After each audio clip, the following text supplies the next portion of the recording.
Welcome to Ashush life sciences. आज इस video के अंदर हम एंटीबॉडी और एंटीजन इनके रिएक्शंस के बारे में पढ़ने वाले। एंटीजन और एंटीबॉडी मतलब आप देखिए, कोई भी जब एंटीजन अगर किसी एंटीबॉडी के साथ, कोई भी एंटीजन किसी भी एंटीबॉडी के साथ जो इंटरेक्शन करता है, इसे हम एंटीजन एंटीबॉडी रिएक्शन कहते हैं। मान लीजिए एक कोई एंटीजन है, एंटीजन के साथ कोई भी एंटीबॉडी अटैच होती है, तो इन दोनों के जो इंटरेक्शन होता है इसे एंटीजन एंटीबॉडी रिएक्शन कहते हैं। अब ये जो रिएक्शन होती है एंटीजन एंटीबॉडी, वो ह्यूमरल इम्यूनिटी के बेसिस पर होती है। ह्यूमरल इम्यूनिटी, अब ये ह्यूमरल इम्यूनिटी क्या होती है?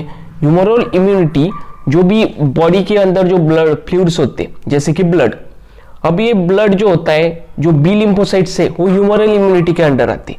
अब क्या होता है, कोई भी ऑर्गन के अंदर अगर कोई ऑर्गन है, मान लीजिए हार्ट है, हार्ट के अंदर ये ब्लड वेसल्स होती है, ब्लड की वेसल्स होती है।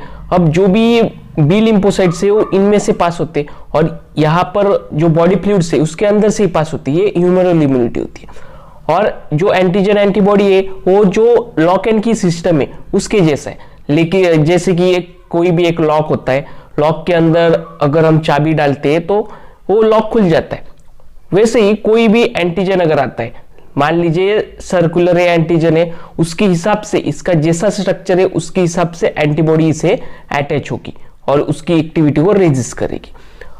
अब आप देखिए, जो भी एंटीजन जो है, ये जो एंटीजन है, एंटीजन के ऊपर कोई भी एंटीजन के ऊपर इपिटोप होता है, एंटीजन के ऊपर इपिटोप होता है, और एंटीजन एंटीबॉडी का ऊपर जो होता है वो सरफेस, उसे पैराटोप कहते हैं।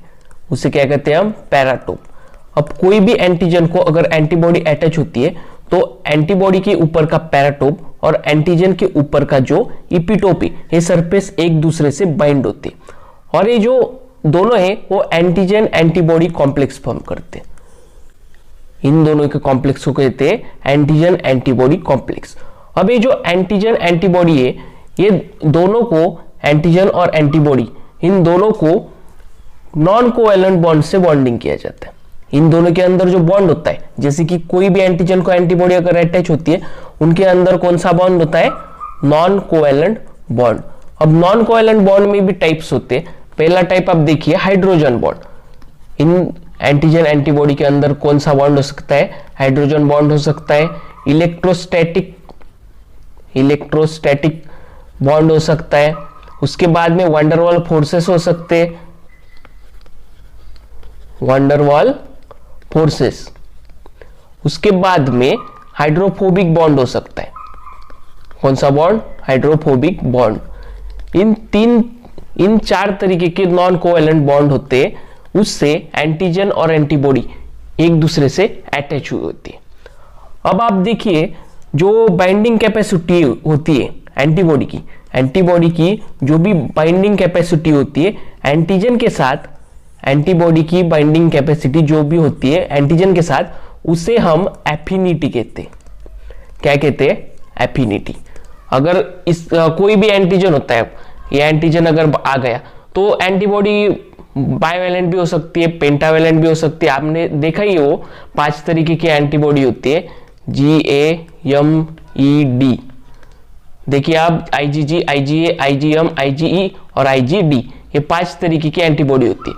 उसमें से जो यम है वो पेंटावैलेंट होती है। तो देखिए आप, ये बाइवैलेंट एंटीबॉडी है, अगर पेंटावैलेंट होगी तो इस तरीके की होगी एंटीबॉडी। अगर इसकी जो एक्टिव साइट्स होती है, जहां पर कोई भी एंटीजन अटैच होता है, वो ज्यादा होती है, वो डिफर करती है हर एक एंटीबॉडी के साथ। अब देखिए, इन दोनों की जो बाइंडिंग कैपेसिटी होती है, जो एंटीजन और एंटीबॉडी, इन दोनों की बाइंडिंग कैपेसिटी जो है उसे एफिनिटी कहते हैं। और इन दोनों की जो ओवरऑल स्ट्रेंथ है, overall strength of the binding between antigen and antibody, इन दोनों की ओवरऑल स्ट्रेंथ है एंटीजन और एंटीबॉडी को बाइंड करने की, उसे हम एविडिटी कहते हैं। क्या कहते हैं? एविडिटी। अब हमने ये जो पढ़ा, जो एंटीजन एंटीबॉडी रिएक्शन, इसके भी 3 टाइप्स पढ़ते। इसमें से पहला टाइप होता है प्रेसिपिटेशन रिएक्शन। प्रेसिपिटेशन रिएक्शन के साथ साथ दूसरा एक टाइप है अग्लूटिनेशन रिएक्शन। अग्लूटिनेशन रिएक्शन, अग्लूटिनेशन रिएक्शन के साथ थर्ड जो टाइप है वो साइटोलाइसोसिस।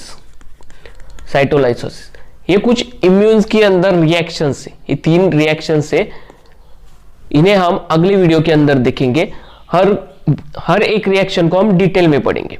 तो मुझे लगता है आपको ये वीडियो समझ में आ गया होगा। अगर आपको कोई डाउट होगा तो आप कमेंट सेक्शन में पूछ सकते हैं। Thank you very much for your patience listening.